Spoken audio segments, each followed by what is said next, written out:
Greetings, if this is the first time coming to the channel, I would like to warmly welcome you. If you're not, then I would like to thank you for your continued support. In this video series, we'll be checking out some of the new and popular games from the Play Store. Okay, let's see what we decided to check out this week.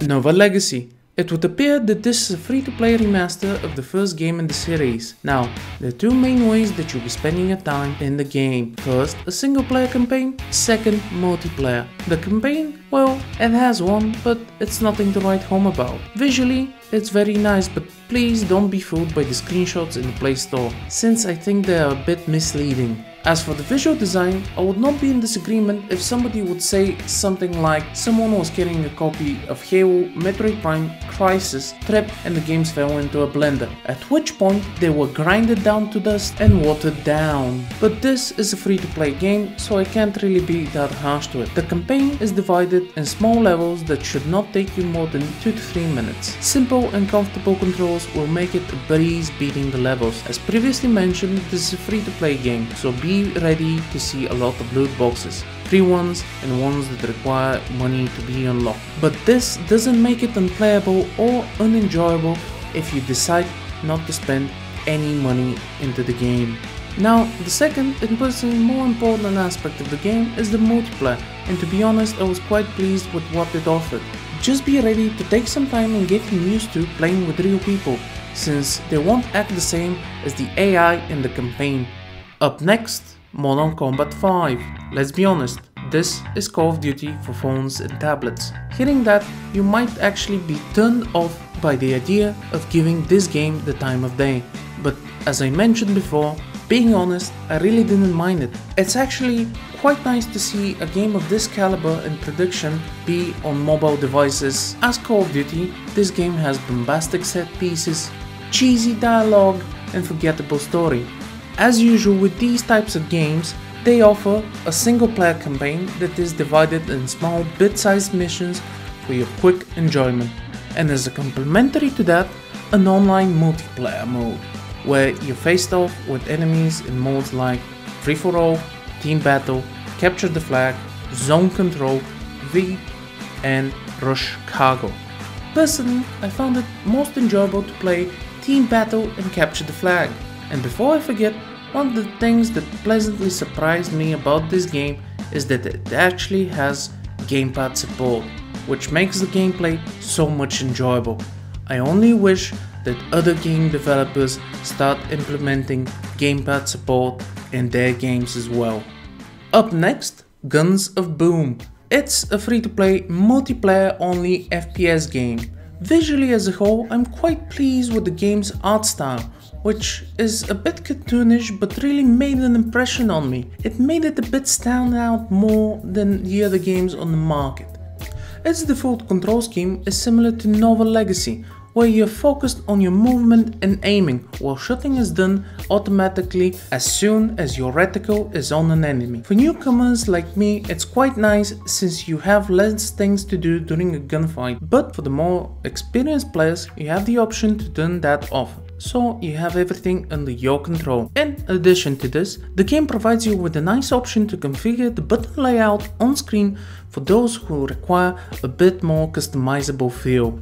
The game also has an extensive customization and upgrade system for your character and weapons. While the weapon upgrade system appears to have just the option to increase their damage, your character has the ability to change different head, torso or leg items, providing protection, overall heal, modifying health and movement speed upgrades.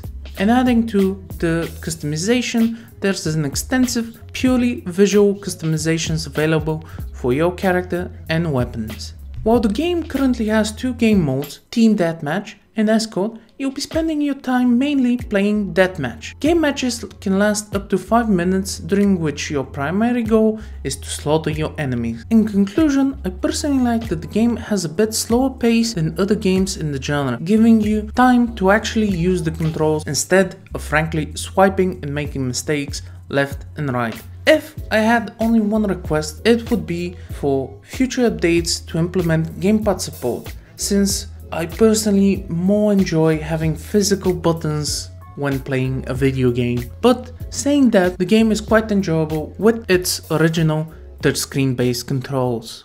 Up next, World War Heroes. As previously mentioned, Modern Combat to me is Call of Duty for Android.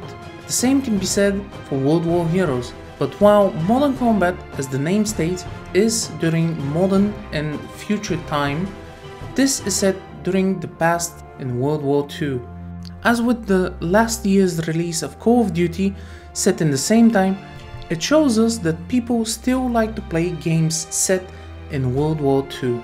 At this point of the video, you probably realized that all these games we have taken a look are FPS games that heavily feature multiplayer.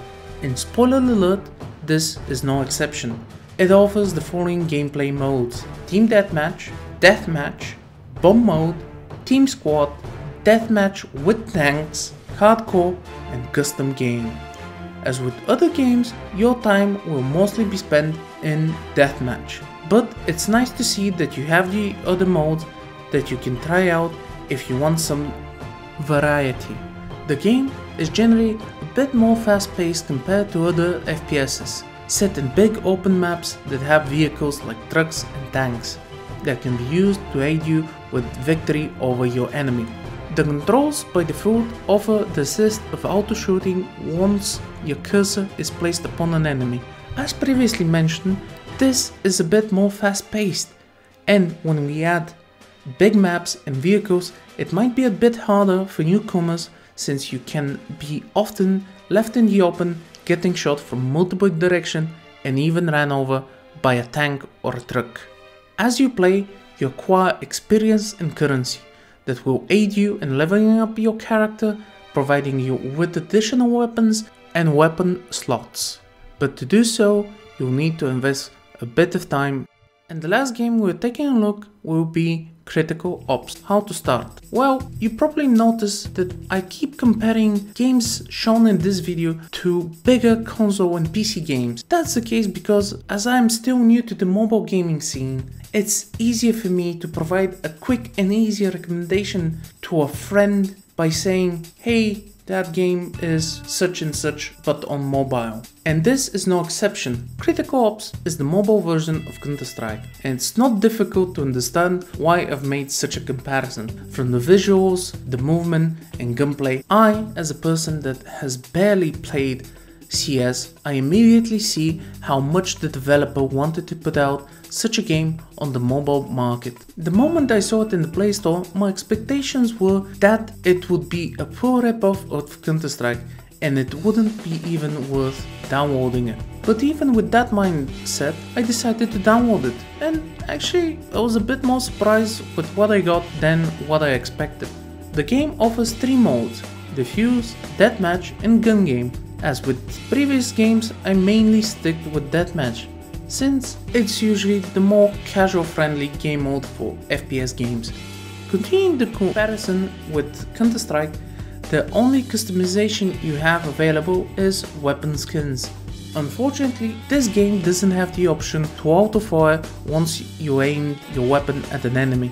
Instead, you are tasked with controlling your movement, aiming and firing. And with its fast gameplay, it actually might take some time to get used to. The gunplay looks and feels like Counter-Strike. The majority of weapons use hipfire, and just a few of them offer scopes for you to aim down while you're shooting.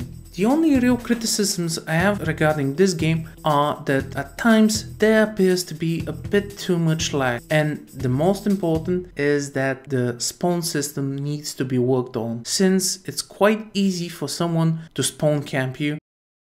Well, that were the games that we checked out this week.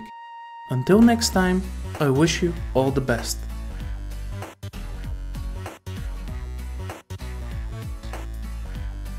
Oh, hi, and one thing before I go, if anybody's interested in what phone were the games recorded on, it's the n.o.v.a DGS2. You can find the review on this channel. I hope you like it.